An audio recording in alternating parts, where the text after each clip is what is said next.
read down to verse 17. This is what the word of the Lord says. Truly God is good to Israel, even to such as are of a clean heart. But as for me, my feet were almost gone. My steps had well nigh slipped. For I was envious at the foolish when I saw the prosperity of the wicked. For there are no bands in their death, but their strength is firm. They are not in trouble as other men, neither are they plagued like other men. They are therefore pride compasseth them about as a chain, violence covering them as a garment. Their eyes stand out with fatness. They have more than their heart could wish. They are corrupt and speak wickedly concerning oppression. They speak loftily. They set their mouth against the heavens, and their tongue walketh through the earth. Therefore his people return hither, and waters are full our cup and run out to them. And they say, how doth God know? And is therefore knowledge in the Most High. Behold, these are the ungodly who prosper in the world. They increase with riches. Verily I have cleansed my heart in vain and washed my hands in innocency. For all day long I have been plagued and chastened in every morning. If I say I will speak thus, behold, I shall offend against the generation of thy children. When I thought to know this, it was too painful unto me.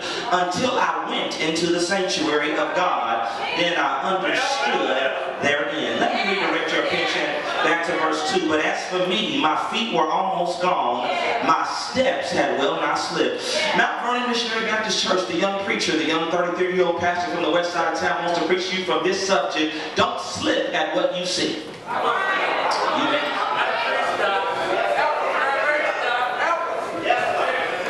Don't slip at what you see. Dr. Armstrong, when I was putting this message together, a funny story came to mind. I remember last summer, Ogante, me, and my lovely wife and my family, we went out to Holiday Park to just kick it. It was scorching hot that day. It was in the 90s. It was really hot, and my wife decided to go and get some water guns and water balloons for the kids so that they can play outside. And our son, Ray Shine, he's resting in the spirit right now. Ray Shine, he had his water guns, Dr. Brandon, and he had his water balloons, and he's chasing not just my kids, but he's chasing the other kids in the park. And as he's chasing the kids in the park, I saw him slip and fall about 3 times. I couldn't understand it. He just kept slipping and he kept falling. My goddaughter, she came to me and she said, Daddy, why do you think Ray Shine keeps slipping and falling? And I said, the only conclusion that I can come to, Dr. Armstrong, the reason why Ray Shine keeps slipping and falling is because he's so focused on everything that's taking place around him and not the direction that he should be going in. And is that not a true depiction of life, that God has put us on a journey with a desired destination and end, but oftentimes when we look and see the things that's taking place to the right and to the left, it nearly causes our foot to slip. Okay, let me see who I'm preaching in here today. I might be preaching to someone this evening, and what you're saying is, Pastor, I need you to pray for me. I need God to move, because I'm telling you, every time I go to work, I'm catching hell, and if my employer don't shut her mouth, my tongue might slip and I might start speaking in some unknown tongues. Okay, let me see. I might be preaching to a single person here today, and you're trying your best to be pure and to be holy and to keep yourself, but now, late into your 30s, into your 40s, all single with no mingle, you say, God, you better do something, or my flesh might slip. I'm just here to tell you, young preacher just here to tell you, don't slip at what you see, as we honor the man and woman of God today who have celebrated 1 year. Come on, give God a hand clap of praise. My wife and I, we've been there at the Renewal Faith Church. We just celebrated 1 year. But might I tell you, along this journey in my young pastorate, there have been some issues outside the church and even in the church. Can I preach honest today? That have almost caused me to slip. See, y'all looking at me. Listen to me. I know you're saying, I'm too blessed to be stressed. I'm too anointed to be disappointed. But the truth of the matter is, sometimes even in worship, my feet is out. Because the truth of the matter is, I ain't always been saved since I've been saved. Oh, you looking at me with neither have you.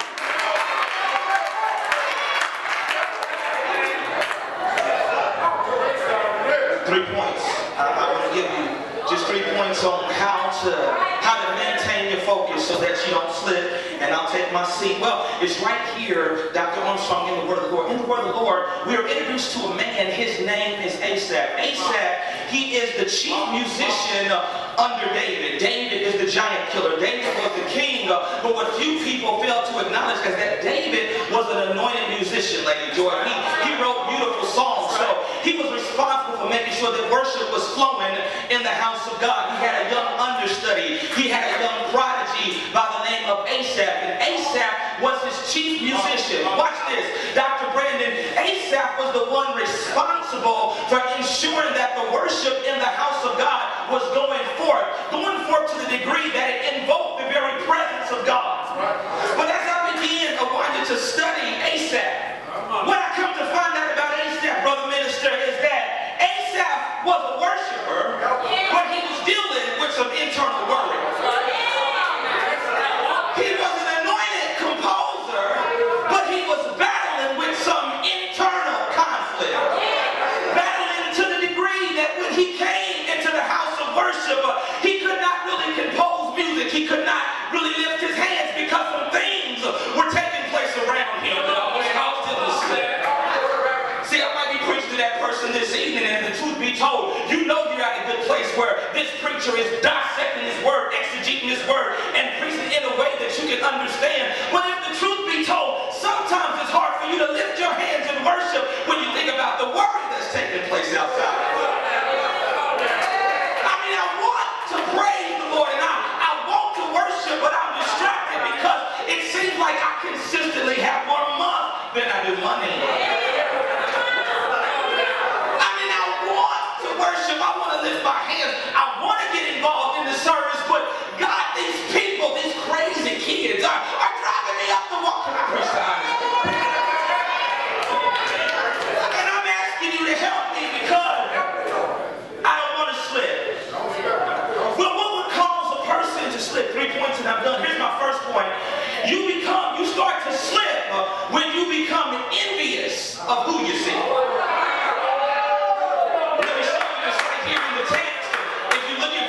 Right here, he said, for I was envious at the foolish when I saw the prosperity of the wicked. My God, when he came to worship, he could not tap in. My God, he could not lift his hands. He could not make that connection because he became envious of other people.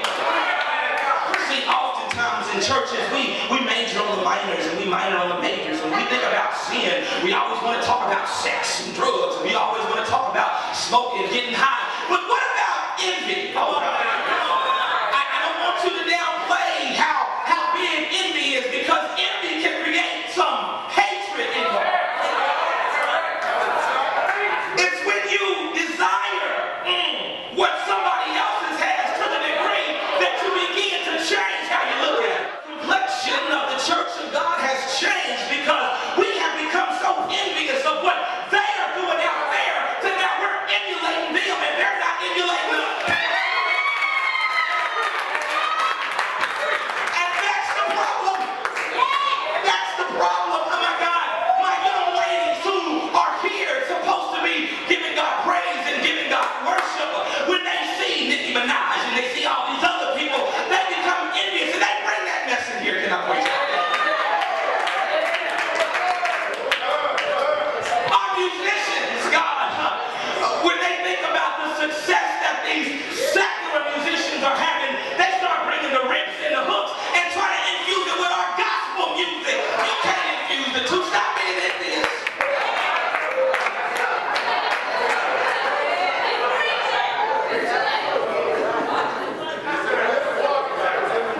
He got so envious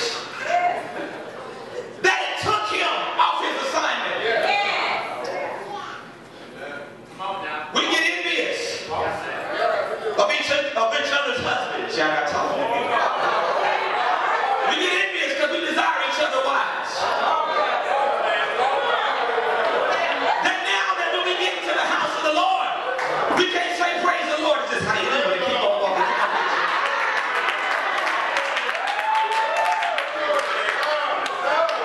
Now the thing is, if we say things like, she thinks she all that, he thinks she's all that. No, you think she's all that. He thinks she's all that. You got the problem.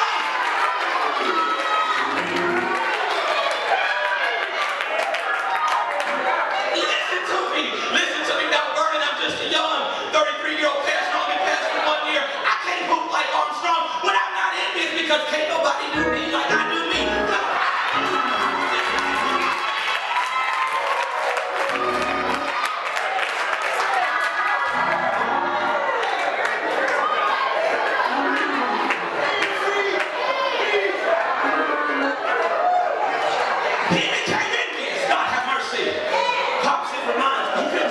focused.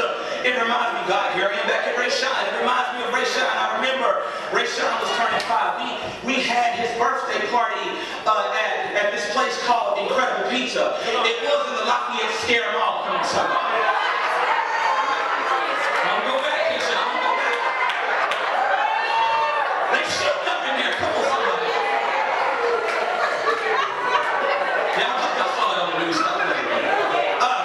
His party, we had it at the Lafayette Square Mall, this place called Incredible Pizza.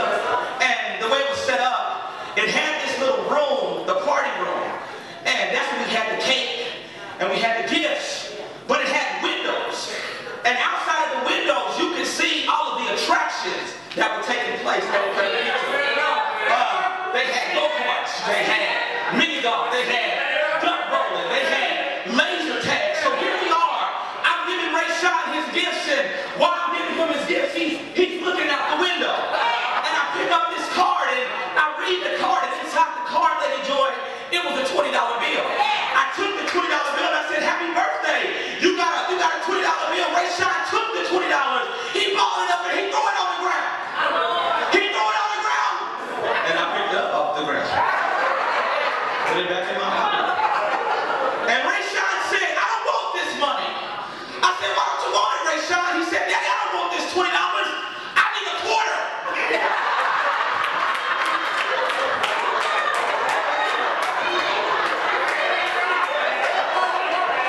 Ray Shine exchanged that which was more valuable for that which was less valuable.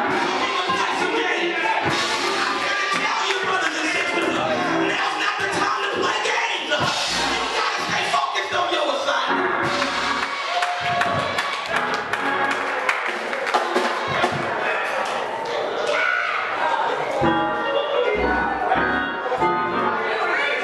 Dr. Armstrong, you begin to slip when you become envious of who you see. But then you begin to slip when you become engulfed by what you see. Let me show you. Look at verse 14. Verse 14 says that, "For all the day long I have been plagued and chastened every morning." Engulfed, it means to be overwhelmed. It means to be consumed. That Asaph said that when I consider the prosperity of the wicked, that's all I begin to contemplate on. He became consumed on it. God, he would go to sleep thinking about his haters, and he'd wake up thinking about his haters. All day long, all he contemplated on what his haters' advantage, the advantage that they had.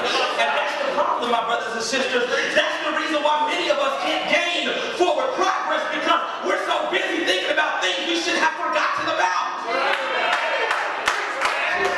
See, right now, you still trying to hold on to that 40-year-old man that just sits on the couch all day and plays PlayStation 3, and he got another woman and 4 kids, but you can't move on because you're still thinking about him. Stop texting him, stop calling him, stop Facebooking him. He ain't thinking about you.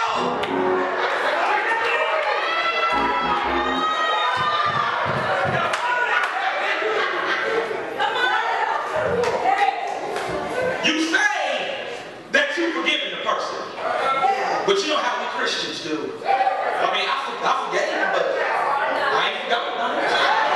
And you ain't forgetting him.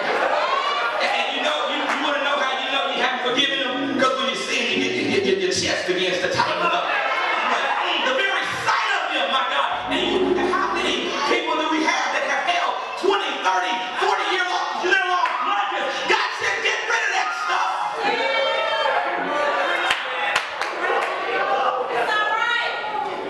He was engulfed with it. That's all he thought about. I'm done. God bless you. Thank you. I'll make you good time.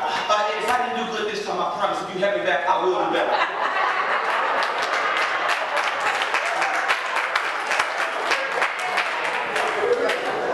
You slip when you become envious of who you see.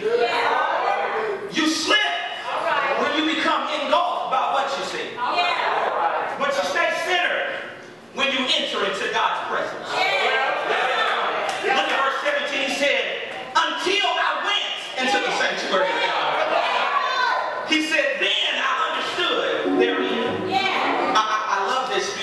Asaph, he was, God, so engulfed, so consumed by the advantage that his enemies were getting that he could not concentrate on his cycle. But watch this. Something happened between verse 1 and verse 17 that changed everything. Now, time won't permit me to go all the way to verse 28. Read it in your private devotions. But when he arrived to verse 17, everything about his perspective began to change. He says that when I entered into the sanctuary, that's when I saw their end. You know what the Holy Spirit spoke to me? I understand why he got in this. I understand why he was engulfed.